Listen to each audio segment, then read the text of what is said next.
Hello, and welcome to an audio recording log provided for the Foundation staff by BubCorp. This recording has been created for personnel which are unable, or in some cases unwilling, to read the appropriate materials for various skips in the Foundation's possession. This recording is intended to be an adequate replacement for reading the specified articles in their entirety. Please send any feedback about these recordings to your designated BubCorp representative, and please have a wonderful day. Item number: SCP-022. Object Class: Euclid. Special Containment Procedures. A vault door has been installed following Incident 022-827 to seal SCP-022. It is to remain locked at all times, with the sole exception being the appearance of an instance of SCP-022-1. The original door to SCP-022 was destroyed during Incident 022-827, with attempts at replacement being met with failure. Security cameras have been installed to monitor for instances of SCP-022-1. In the event that an instance of SCP-022-1 appears, automated systems should incinerate it the moment it leaves SCP-022. At this point, the vault door may be unlocked to admit cleanup crews. Should the automated systems fail to destroy the instance of SCP-022-1, response teams are cleared to enter and neutralize it.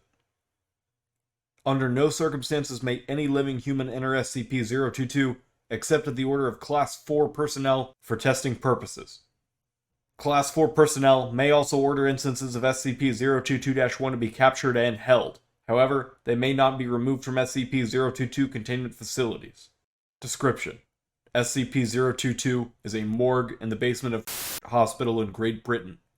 Until 1980, there were no reported anomalous occurrences within the morgue. Reports of strange activity were first received in November of 1980. The area was soon quarantined by the Foundation, with an official story being released that the entire building had been condemned. The reason for the sudden manifestation of its strange properties remains under investigation. Periodically, a random drawer within the morgue will open to reveal a cadaver under a covered sheet. After approximately 6 minutes open, the cadaver will animate and attempt to leave the morgue. At this point, the cadaver is given the designation of SCP-022-1. In some cases, the cadaver will be too damaged or decomposed to successfully exit SCP-022 or even rise from the table it lies on. In this case, SCP-022-1 will typically struggle and twitch on the table until expiration occurs. Should an instance of SCP-022-1 expire while remaining on the table slides back into the drawer, which then shuts. Reports indicate that the scent of burnt tissue is evident immediately following such an event. The energy source that sustains instances of SCP-022-1 is currently unknown. Instances do not breathe, eat, or sleep, and their bodies produce no heat. Analysis of SCP-022-1 following expiration has discovered no abnormal organs or chemicals present. They appear to be fully human cadavers. Instances also possess physical strength that exceeds that of normal humans. Though direct testing has proven problematic, researchers estimate the strength increase to be approximately 500 newtons, or 112 pounds, of lifting force greater than what one would expect of a human body sharing a similar condition. Analysis is underway to determine if this effect is connected to the unknown power source, or if it is an entirely separate phenomenon.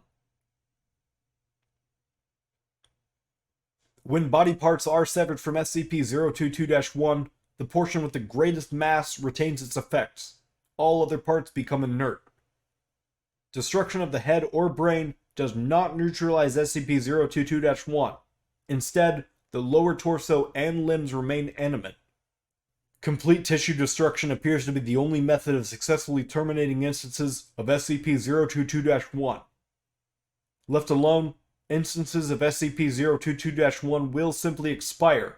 All motion ceases, and they appear to become normal cadavers again. The amount of time this takes depends on how damaged the body is and the rate of decomposition, and can take anywhere between 2 days and 3 weeks. Investigation has revealed that the bodies acting as SCP-022-1 match the description of cadavers being reported to have been stolen from morgues across the country. The mechanism for this transfer is currently being researched. Adding any new matter to SCP-022 has thus far proved impossible. Any object that enters SCP-022 disappears shortly after passing through the door, leaving no trace. This includes inanimate objects and biological specimens.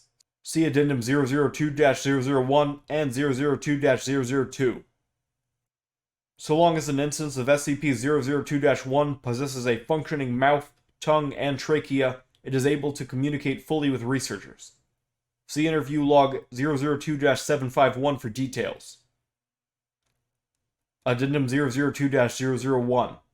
A request has been submitted to create a new entrance to SCP-002 by removing a portion of the south wall. Request pending approval. Addendum 022-002. A pile of matter was discovered on the floor of the room directly above SCP-022. It appeared to contain all matter that had been sent into SCP-022, with the exception of humans. All materials appeared broken and worn down. Metallic components were covered in large amounts of rust, with all biological parts being in various stages of decomposition. Testing revealed that the time between inserting an object into SCP-022 and it reappearing above to be precisely 183 seconds. Humans who enter, however, do not appear in said pile. Instead, humans appear to become integrated into the morgue and may later appear as instances of SCP-022-1. This will conclude the audio log of SCP-022.